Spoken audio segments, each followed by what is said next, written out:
صلاتهم خاشعون والذين هم عن اللغو معرضون সমস্ত ধরনের ফাহিশা কাজ থেকে খারাপ কাজ থেকে মুমিন বিরত থাকবে গুনাহের কাজ থেকে মুমিন বিরত থাকবে মুমিন কখনোই মূর্তির পাহারাদার সাজবে না আমরা ঈমানের পাহারাদার আমরা কিসের পাহারাদার ঈমানের পাহারাদার নাকি মূর্তির পাহারাদার আপনি মূর্তির দারোয়ানগিরি করবেন যতই করেন এই ইন্ডিয়া এবং এই হিন্দুত্ববাদীরা এই বাংলাদেশ এবং মুসলমানদের বিরুদ্ধে ষড়যন্ত্র বন্ধ রাখবে না ষড়যন্ত্র এরা বন্ধ করবে না এদের ষড়যন্ত্র চলতে আছে কয়েকদিন আগে এদের একটা টিভি অনুষ্ঠানে দেখলাম এদের একটা মিডিয়ায় প্রচার করতেছে চট্টগ্রাম নাকি তাদের নাউজুবিল্লাহ কোন এদের ষড়যন্ত্র অব্যাহত আছে আমরা বলি এটা শাহজালাল মুজাররাদ ইয়ামিনীর ভূখণ্ড এই ভূমিতে শুয়ে আছেন 360 আউলিয়া এই ভূখণ্ডের দিকে যদি কেউ দৃষ্টি দিতে চায় আমরা পাকিস্তানের দালালি মানি নাই ওই আপনাদের টাঙ্গাইলের কৃতি সন্তান মাওলানা আব্দুল হামিদ খান ভাসানী বলেছিলেন পিন্ডি ছেড়েছি দিল্লিকেও গোলামি করব না আমরা বলি পিন্ডি ছেড়েছি দিল্লির গোলামি তো করব না যদি ইউরোপ আমেরিকার গোলামি আমাদের দ্বারা কেউ করাইতে চাই আমরা ইউরোপ আমেরিকার দাসত্ব মানব না আমরা গোলামি করব কার আমরা একমাত্র গোলামি করব কার হিন্দু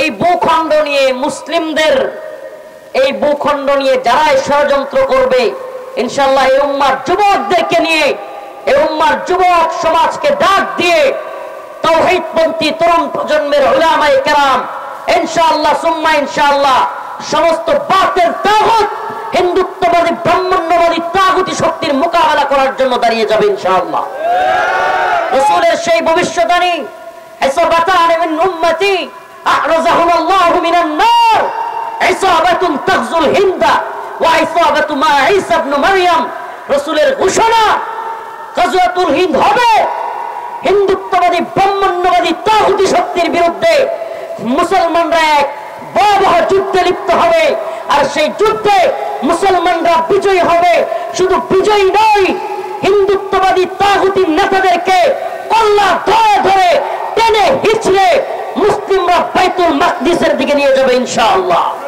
নারায়ে তাকবীর নারায়ে তাকবীর আল্লাহু আকবার আল কোরআনের আলো ঘরে ঘরে চলো আল হাদিসের আলো ঘরে ঘরে চলো নারায়ে তাকবীর আল্লাহু আকবার আলেম উলামা যেখানে আমরা আছি সেখানে আল কোরআনের আলো ঘরে ঘরে চলো অতএব আমাদেরকে নিয়ে ষড়যন্ত্র করে লাভ নেই মুসলিম উম্মাহ সজাগ থাকতে হবে রাসূল বলে গিয়েছেন রাসূলের কথা কি মিথ্যা হতে পারে মিথ্যা হতে পারে আরে আপনি আমি কি সাক্ষ্য দিব কাফেররা পর্যন্ত মক্কার কাফেররা পর্যন্ত বলতো মুহাম্মদের দুই ঠোঁট দিয়া জীবনে কোনোদিন মিথ্যা বের হয় নাই সাল্লাল্লাহু আলাইহি ওয়াসাল্লাম মুহাম্মদুর রাসূলুল্লাহর দুই ঠোঁট দিয়া জীবনে কোনোদিন মিথ্যা কথা বের হয় নাই আর সেই রাসূল বলেছেন ইসাবাতান মিন উম্মতি আহরাজাহুমুল্লাহু মিনান নার ইসাবাতুন তাগজুল হিন্দ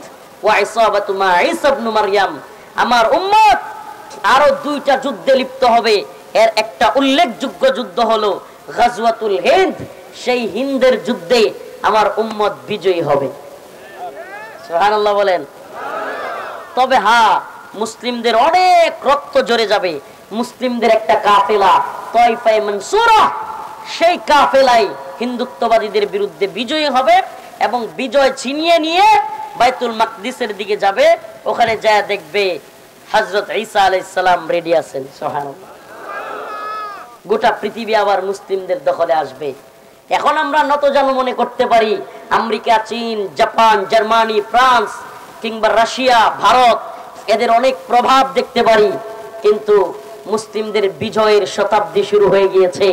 আফগান বিজয় 1924 সালে উসমানীয় খেলাফত ধ্বংস হয়েছিল। আল্লাহ পাক 2024 আসার আগেই 2021 সালে আফগানে তালেবানদের বিজয় দিয়েছেন। আস্তে আস্তে মালি, সোমালিয়া, ইয়েমেনে বিজয়ের সুসংবাদ আসতেছে। অচিরেই আবার সেই জয়গান আমরা গাইবো। আসসিনু লানা ওয়াল আরাবু লানা ওয়াল হিন্দু লানা ওয়াল কুল্লু লানা। আরব আমাদের, হিন্দুস্তান আমাদের, চীন আমাদের, ভারত আমাদের। মুসলিমরা বিজয়ীর ভেষে সকল ভূখণ্ড শাসন করবে, আর কাফের মুশরিকরা মুসলমানদের অধীনস্থ থাকবে। পৃথিবী হবে কোরআনের, পৃথিবী হবে ইসলামের, পৃথিবী হবে দ্বীনের, পৃথিবী হবে ঈমানের। আকাতিলুহুম হাত্তা লা তাকুনা ফিতনাহ ওয়া ইয়াকুনা দ্বীনু কুল্লুহু লিল্লাহ। মুসলমান ততক্ষণ পর্যন্ত যুদ্ধ করতে থাকো যতক্ষণ পর্যন্ত না সমস্ত ফিতনা নির্মূল হয়ে যায় এবং সমস্ত দ্বীন আল্লাহর জন্য হয়ে যায়। এটা আল্লাহর ঘোষণা। অতএব ফায়সা কাজ বাদ দিয়ে যতই মূর্তি পাহারা দেন, আপনার দল, আপনার নেতা বলেছে যা পাহারা দিলেন, প্রিয় ভাইরা আমার, ভুল বুঝবেন না। দিন শেষে এই হিন্দুত্ববাদী দালালরা ইসকনের কিংবা বিভিন্ন ধরনের প্রোপাগান্ডা চালাবে।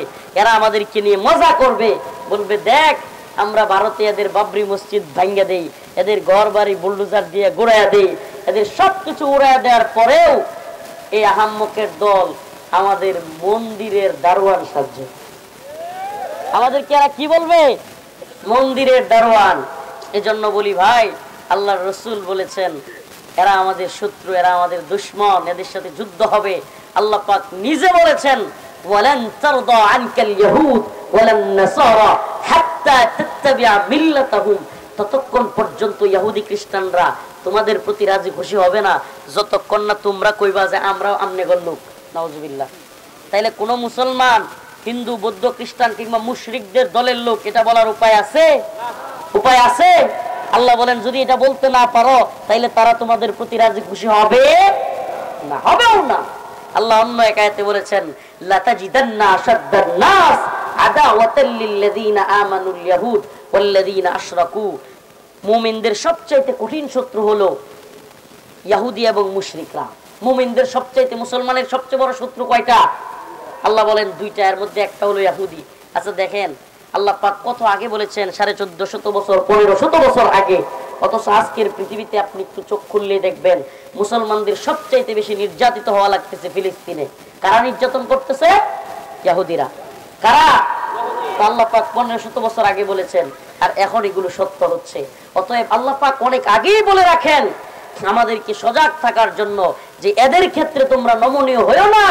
তোমরা ইহুদি, খ্রিস্টান কিংবা মুশরিকদের ব্যাপারে নমনীয় হবা, এরা কখনো তোমাদের সাথে বন্ধুত্ব সুলভ আচরণ করবে না। আরে এরা তোমার নবীর সাথেই, তোমার আমার নবীর সাথে এরা ভালো সম্পর্ক তৈরি করে নাই। প্রিয় হাজিরিন, এরপরে আল্লাহ বলেন ওয়াল্লাযীনা হুম লিযাকাতি ফাইলুন। মুমিনের আরেকটা বৈশিষ্ট্য হলো তারা যাকাত আদায় করে। ওয়াল্লাযীনা হুম লিফুরুজিহিম হাফিজুন। আরেকটা উত্তম স্বভাব হলো মুমিনের লজ্জাস্থানকে হেফাজত করে। কি করে? সুবহানাল্লাহ সুবহানাল্লাহি ওয়া বিহামদিহি। রাসূল বলেছেন সাল্লাল্লাহু আলাইহি সাল্লাম, যদি কোনো ব্যক্তি আমাকে দুইটা জিনিসের গ্যারান্টি দেয়, দুইটা, কয়টা? রাসূল বলেন আমাকে দুইটা জিনিসের গ্যারান্টি দিলে আমি তাকে জান্নাতের গ্যারান্টি দেব। দুইটা জিনিসের, একটা হলো জবান আর একটা হলো লজ্জাস্থান। একটা জবান আর একটা কি? লজ্জাস্থান। আল্লাহ পাক বলেছেন فانكحوا ما طاب لكم من النساء مثنى وثلاث ورباع। তোমরা মহিলাদের থেকে যাকে পছন্দ হয় দুইটা, তিনটা, চারটা পর্যন্ত বিয়ে করো।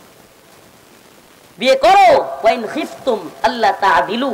যদি ভয় হয় তোমরা ইনসাফ করতে পারবা না, দুই তিনজন একসাথে, ফাওয়াহিদাতান, তাইলে একটা করো। তাইলে আল্লাহর বিধান হলো বিয়ে করা, বৈধ পন্থায় স্ত্রী গ্রহণ করা ব্যতীত ইসলামী শরিয়ায় যৌন আকাঙ্ক্ষা পূরণ করার আর কোন সুরত ইল্লা আলা আজওয়াজিহিম। একমাত্র বৈধ পন্থা হলো স্ত্রী ব্যবহারের মাধ্যমে, স্ত্রী গ্রহণ করার মাধ্যমে, বৈধ পন্থায়। অতএব আল্লাহর রাসূলের ঘোষণা, আল্লাহর ঘোষণা। রাসূল বলেছেন ইয়া মাশারাশ শাবাব মান ইসতাতা মিনকুমুল বাআ ফালইয়াতাযাওয়াজ। হে যুবকেরা, তোমাদের অবস্থান হওয়ার সাথে সাথে বিয়ে করো। আমি যুব সমাজকে বলবো দ্রুত বিয়ে করবেন। আজকে কি বলবো যুব সমাজকে? আমাদের মুরব্বীরা অচেতন, সচেতন না। ছেলে এত বড় হয়ে যাচ্ছে, মেয়ে বয়স্ক হয়ে যাচ্ছে, বিয়ে দিতে চায় না। এত করে ওই ছেলে এবং মেয়ে যে গুনাহ করতেছে, এই গার্লফ্রেন্ড বয়ফ্রেন্ডের কালচার চালু হয়ে এই যে অবৈধ মেলামেশায় লিপ্ত হচ্ছে, এই গুনাহ ওই বাবা এবং মায়ের হবে।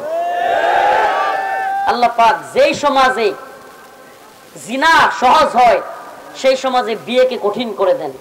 আমরা কি দেখতেছি? জিনা যেই সমাজে সহজ, বিয়ে কি হয়? কঠিন।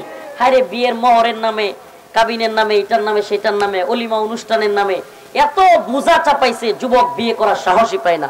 আল্লাহ পাক আমাদের এর থেকে হেফাজত করুক, বলে না আমিন। আরো জোরে বলে না আমিন। মুমিনের কিছু সিফাত বর্ণনা করলাম, আরো কিছু কথা বলবো।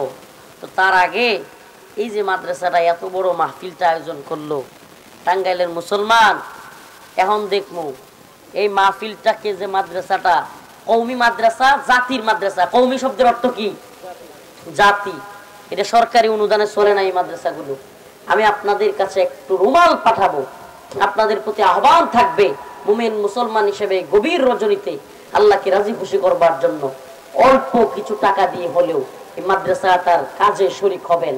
মাদ্রাসার এই ফান্ডে আপনি রাসূল সাল্লাল্লাহু আলাইহি সাল্লামের উম্মত হিসেবে কোরআনকে ভালোবেসে কোরআনের প্রতিষ্ঠানে অল্প টাকা হোক, রুমালগুলো যাবে, উঠবেন না, দয়া করে উঠবেন না। টাঙ্গাইলের মুসলমান, রুমালগুলো যাওয়ার সাথে সাথে তাড়াতাড়ি, কোথায় আপনাদের রুমাল? এখন মঞ্চ থেকে রুমাল দিতেছে। আপনাদের রুমাল তো মাঠে থাকবে, হুট করে বলার সাথে সাথে উঠে যাবে। 10 টাকা, 20 টাকা, 50 টাকা, 100 টাকা, 500, 1000, যে যেমন পারেন। আমরা ওই অন্য কালেকশন করতেছি না, জাস্ট কমিটির আবদার। এই মাহফিলটা করতে গিয়ে বেচারা যেই পরিমাণে কষ্ট, আমি শুই না, ভীষণ কষ্ট লাগছে। এই বেচারা নাকি স্ট্রোক পর্যন্ত করছে। সেই মাহফিল ইন্তজাম করতে গিয়া স্ট্রোক করছে। এমন প্রোপাগান্ডা ওনার বিরুদ্ধে ছড়াইছে যে মাহফিলে আমি আসবো না, হবে না, এইটা সেইটা। তারপরে 2 গ্রুপে দলাদলি করে মাহফিল হইতে দিবে না। কত পেরেশানি যে ওনাদের উপর দিয়ে গেছে। এই জন্য আমি বলবো, এই যে এত রাত্রেও আমরা আসছি, এই মাদ্রাসাটা না থাকলে আসতাম? উসিলা তো মাদ্রাসাটা, কি বলেন? আচ্ছা বলেন, মাদ্রাসাটা টিকে থাকুক কে কে চান? হাত তুলেন। লিল্লাহি তাকবীর। এই যারা হাত তুলে নাই এরা মাদ্রাসার বিরুদ্ধে। লিল্লাহি তাকবীর। আপনারা সবাই আল্লাহু আকবার বলে হাত তুলছেন, সুবহানাল্লাহ কই হাতটা লাড়া দেন। এবার আলহামদুলিল্লাহ কই বড় ডোয়া দেন। আলহামদুলিল্লাহ কোন, আলহামদুলিল্লাহ কোন, আলহামদুলিল্লাহ। আলহামদুলিল্লাহ কই হাতটা বের করে দিয়া কিছু টাকা পয়সা দিয়ে দেন। নেন, আমিও কিছু দিলাম, শরীক হইলাম। আপনারা সবাই সবাই কিছু কিছু টাকা দিয়ে শরীক হন। এই যে আমরা শরীক হইছি। মুসাফির মানুষ, আমি মাজলুম মানুষ, আমি দোয়া করব। আমি 500 টাকা দিয়ে শরীক হলাম। আমার আব্বা নাই, আমার আব্বার জন্য দোয়া করবেন। এই বাবা নাই, মা নাই, চলে গেছে সম্পদ রেখে, তুমিও খাইতে পারবা না, তোমার সন্তানরাও তোমার জন্য কবরে সম্পদ দিয়ে দিবে না। কবরে তুমি একাই থাকতে হবে। অতএব সেই কবরে একা থাকবে, যেই কবরে তুমি যাবে সেখানে যেন এই কোরআনের মাদ্রাসার ছাত্ররা তোমার টাকায়, তোমার কিছু ফান্ডের কারণে কোরআনের মাদ্রাসায় কোরআন পড়বে, আর তুমি শুয়া শুয়া সদকায়ে জারিয়া পাওয়া যাবে। সুবহানাল্লাহ। সদকায়ে জারিয়া, এটা সদকায়ে জারিয়া 3টা, অন্যতম সদকায়ে জারিয়া 3টা। কয়টা? দুনিয়াতে কোন ব্যক্তি মাদ্রাসা তৈরি করে গেছে, মসজিদ তৈরি করে গেছে, যতদিন ওই মাদ্রাসায় কোরআন তিলাওয়াত হবে তার আমলনামায় সওয়াব যেতে থাকবে। কোন নেককার সন্তান রেখে গেছে, ওই সন্তান ভালো আমল করবে, ভালো কাজ করবে, বাবার জন্য দান সদকা করবে, ওগুলোর কামাই বাবার আমলনামায় চলে যাবে। এই সদকায়ে জারিয়াগুলো আমরা জারি রাখবো ইনশাআল্লাহ। মুমিনের কয়েকটা সিফাত আপনাদের সামনে তুলে ধরলাম। মুমিনের 1 নাম্বার সিফাত গুলোর মধ্যে অন্যতম সিফাত হলো খুশু খুজুর সাথে মুমিন নামাজ পড়ে, যাকাত প্রদান করে, ফাহিশা কাজ থেকে, মূর্তি পূজা, গুনাহের কাজ, যাত্রা ফাত্রা, অশ্লীল নৃত্য, এগুলো থেকে সে মুক্ত থাকে।